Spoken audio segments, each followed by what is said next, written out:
Hi viewers, welcome to our Malaysia మహాతల్లి Telugu vlogs from Malaysia. చూస్తున్నారు కదా, బ్రేక్ఫాస్ట్కి రెడీ చేస్తున్నాను. కొబ్బరి పచ్చడి చేస్తున్నాను.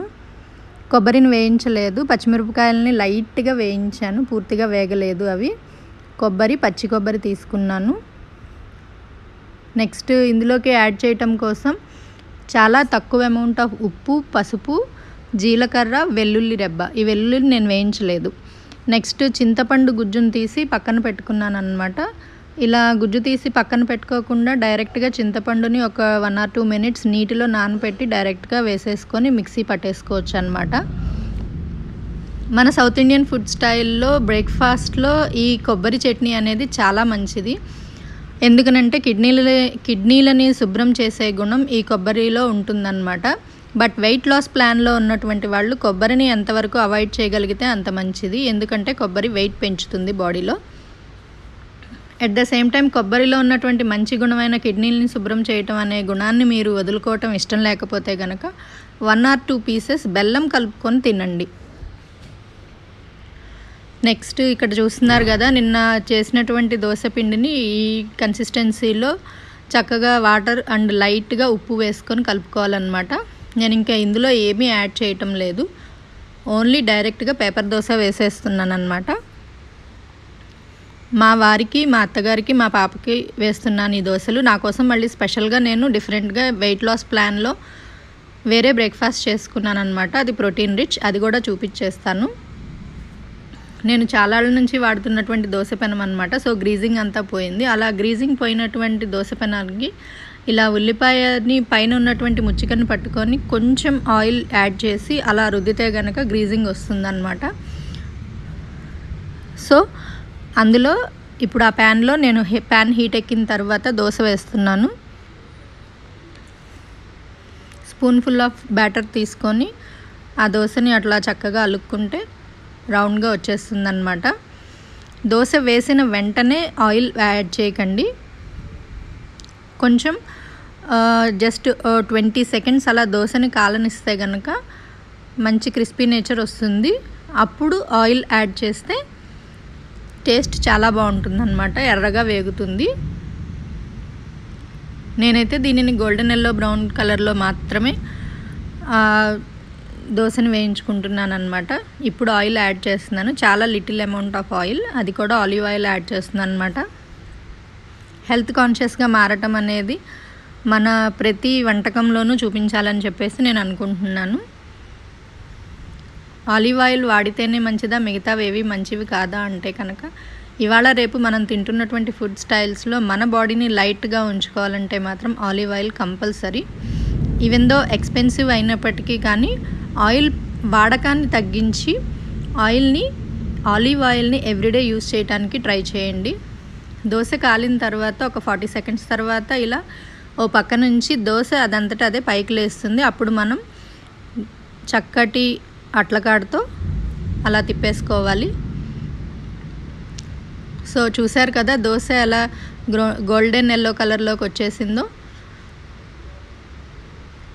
రెండో వైపుకు తిప్పుకున్న తర్వాత ఎక్కువసేపు కాలనివ్వాల్సిన అవసరం లేదండి. చాలా క్రిస్పీగా మెత్తగా బాగుంటుంది ఈ కన్సిస్టెన్సీలో ఇలానే తీసేసుకుంటే కనుక. ఇప్పుడు నా బ్రేక్ఫాస్ట్, నేను ఇక్కడ కాబూలీ శనగల్ని చక్కగా ఉడికించి తీసుకున్నాను అనమాట. అందులోకి క్యాప్సికమ్ చక్కగా ముక్కలు కట్ చేసేసి పెట్టుకున్నాను, చెరీ టొమాటోస్. ఈ సలాడ్ని మీరు బ్రేక్ఫాస్ట్, లంచ్, డిన్నర్ ఏ టైమ్స్లో అయినా తినొచ్చు అనమాట. బట్ నేను ఇది బ్రేక్ఫాస్ట్ టైంలో ప్రిఫర్ చేస్తున్నాను. ఎందుకంటే టొమాటోస్లో కొంచెం పుల్లని నేచర్ ఉంటుంది కదా, ఆ పులుపుదనం అనేది మనకి నైట్ టైమ్స్ తీసుకున్నట్లయితే కనుక గ్యాస్ట్రిక్ని, గొంతు మంటని కలగజేస్తుంది. అండ్ క్యాప్సికమ్ ఎందుకంటే క్యాప్సైసిన్ అనేటువంటి ఎంజైమ్ మనకి బాడీలో వెయిట్ లాస్కి హెల్ప్ అవుతుందన్నమాట. 1000 ఐలాండ్ అని సలాడ్స్లో కలుపుకునేటువంటి క్రీమ్ని నేను యూస్ చేస్తున్నాను.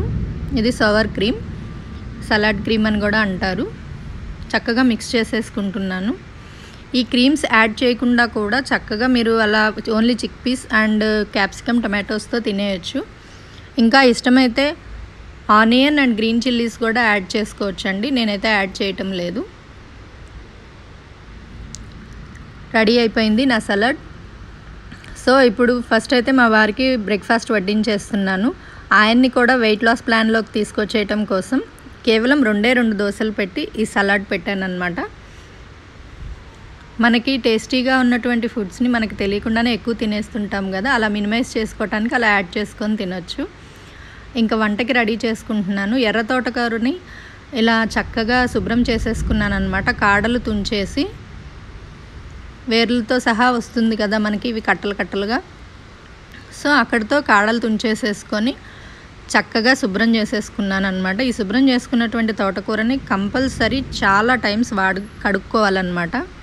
ఈలోపు పులుసు పెట్టడానికి పచ్చిశనగపప్పుని శుభ్రంగా కడిగేసి నీటిలో నానబెట్టాను.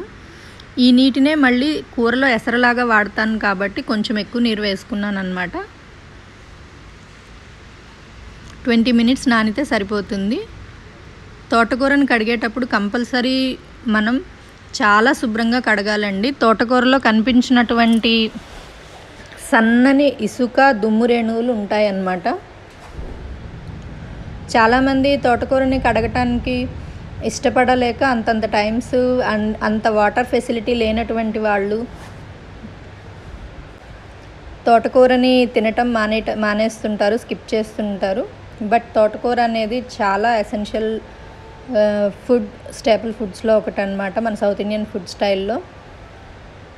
ఎందుకనంటే మంచి విటమిన్స్, ముఖ్యంగా కళ్ళకి, హెయిర్కి చాలా చాలా మంచిది. స్కిన్ మంచి గ్లోయిగా అవుతుందన్నమాట.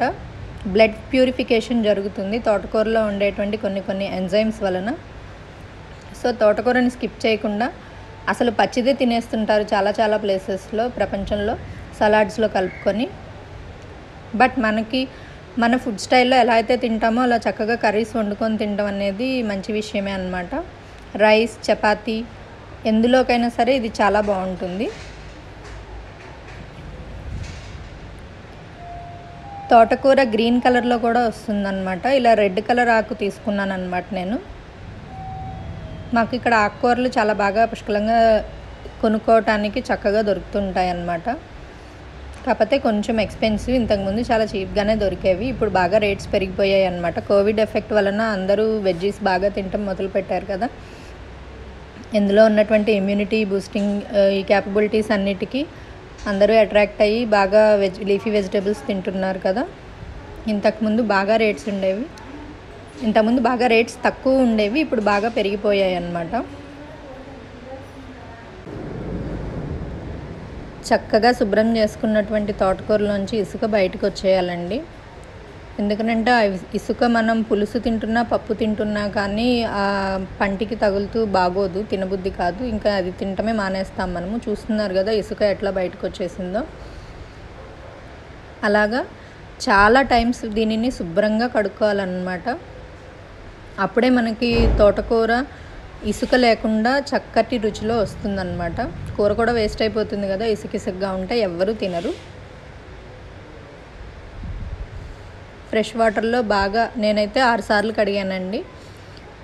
ఆ ఇసుక పోయిన దాన్ని బట్టి వాటర్ క్లియర్గా కనిపించేంత వరకు కూడా దాన్ని నేను కడుగుతూనే ఉన్నాను. సో చక్కగా కడిగేసుకున్నటువంటి తోటకూరని ఈ సైజులో ఇట్లా పీసెస్గా కట్ చేసుకున్నాను అనమాట, కాడలతో సహా. చూడటానికి చాలా బాగుంది కదా రెడ్గా. వెల్లుల్లి ముద్దని దంచి పెట్టుకున్నాను. పచ్చిశనగపప్పు ఆల్రెడీ నానబెట్టేశాను. చింతపండు పులుసు, రాళ్ల ఉప్పు, పసుపు, కరివేపాకు ముందుగా ఇవి తీసుకుంటున్నానండి. కూర కుక్ చేసేసిన తర్వాత, కూర పూర్తయిపోయిన తర్వాత మరలా నేను తాలింపు పెడతానన్నమాట. ముందుగా ఒక బౌల్ లాంటి దాంట్లో తీసుకుంటే బెటర్ అన్నమాట, ఇది ప్యాన్ కన్నా కానీ. సో ఆయిల్లో కరివేపాకు, వెల్లుల్లి ముద్ద వేసి వేయించుకుంటున్నాను. వెల్లుల్లి పూర్తిగా డ్రై రోస్ట్ అయిపోవాల్సిన అవసరం లేదండి, ఇట్లా అయితే చాలు. కొంచెం బ్రౌన్ కలర్ వస్తున్నప్పుడే మనం తోటకూరని యాడ్ చేసేసుకోవచ్చు. యాక్చువల్లీ ఈ పులుసు చపాతీస్లో చాలా చాలా టేస్ట్ ఉంటుందన్నమాట. మన తెలుగు భాష వాడకంలో చట్టి అంటారు కదా, అలాంటి వాటిల్లో అయితే కనుక చక్కగా ఉడుకుతుందన్నమాట. ప్యాన్స్లో కూడా ఉడికేస్తుంది కానీ నాకు ఇట్లా నచ్చుతుంది అన్నమాట. సో తోటకూరని యాడ్ చేస్తున్నాను. తోటకూర మనం కొన్నప్పుడు చాలా ఎక్కువగాను, శుభ్రం చేశాక కొంచెం తగ్గినట్టుగాను, తర్వాత కోసిన తర్వాత ఇంకొంచెం తగ్గినట్లుగాను కూర పూర్తిగా ఉడికేసిన తర్వాత పూర్తిగా అసలు చాలా కొంచెమే కూర అయినట్లు ఉంటుందన్నమాట. ఈ లోపుగా నేను మార్నింగ్ బ్రేక్ఫాస్ట్కి లంచ్కి మధ్యలో ఇట్లా ఫ్రూట్స్ తీసుకుంటున్నాను. స్నాకింగ్ టైం అన్నమాట. ఆయిల్ ఫుడ్ తీసుకోవటం లేదు.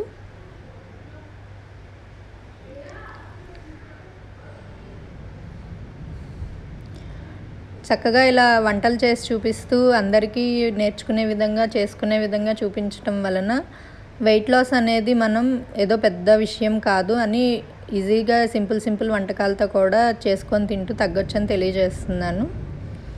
తోటకూర మొత్తం మగ్గి కొంచెం కిందకు వచ్చిన తర్వాత, అంటే ఆ తోటకూరలో ఉన్న వాటర్ బయటకు వచ్చిన తర్వాత ఉప్పు పసుపు యాడ్ చేశాను.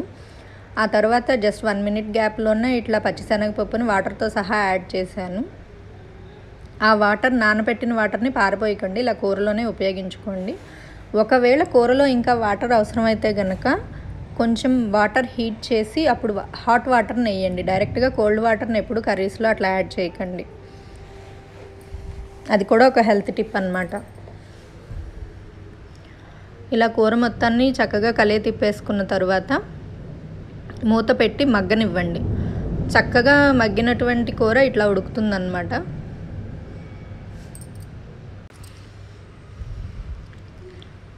చూడటానికి చాలా బాగుంది కదా, టేస్ట్ కూడా అలానే చాలా బాగుంటుంది.